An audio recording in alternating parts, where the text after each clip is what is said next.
জেলা নির্বাচনের তৃতীয় ধাপে কুড়িগ্রামের তিনটি উপজেলা যথাক্রমে নাগেশ্বরী, ভুরুঙ্গামারী এবং ফুলবাড়ী উপজেলায় আজকে সকাল থেকে কিন্তু উপজেলা নির্বাচনের ভোট গ্রহণ অনুষ্ঠিত হচ্ছে।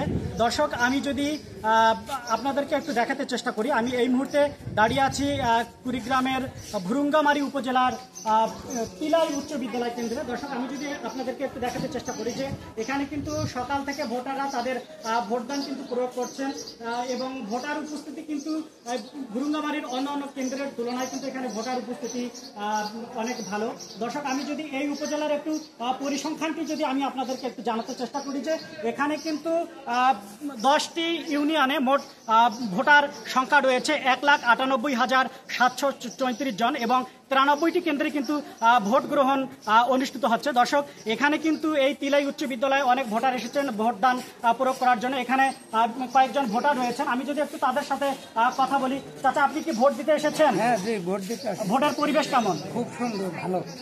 আচ্ছা, আর একজন ভোটার রয়েছে, আমি যদি একটু তার সাথে কথা বলি। ভোট দিয়েছেন আপনি? না ভাই, ভোট দিইনি, ভোট দিব। ভোটের পরিবেশ খুব ভালো। ভোটের পরিবেশ ভালো, কোনো ধরনের কোনো সমস্যার সৃষ্টি হচ্ছে কিনা ভোট দিতে? দর্শক, তারা যেটি আমাদেরকে জানাচ্ছেন যে তারা কিন্তু তাদের ভোটদান প্রয়োগ করছেন এবং কোনো ধরনের বাধার সম্মুখীন কিন্তু তারা এখন পর্যন্ত হয়নি। দর্শক, আমি যদি আপনাদেরকে একটু জানিয়ে রাখি যে এই উপজেলায় 3টি পদের বিপরীতে 11 জন প্রার্থী কিন্তু লড়ছেন। এর মধ্যে 4 জন চেয়ারম্যান পদে এবং 4 জন পুরুষ ভাইস চেয়ারম্যান পদে এবং 3 জন মহিলা ভাইস চেয়ারম্যান পদে কিন্তু এখানে প্রতিদ্বন্দ্বিতা করছেন। এখানের যে ভোটের সমীকরণ এই তিলাই উচ্চ বিদ্যালয়ের, আমি কিছুক্ষণ আগে এখানকার যে প্রিজাইডিং অফিসার রয়েছে তার সাথে কথা বলেছি। তিনি যেটি জানিয়েছেন যে এখন পর্যন্ত এই কেন্দ্রে 25% ভোট কাস্ট হয়েছে।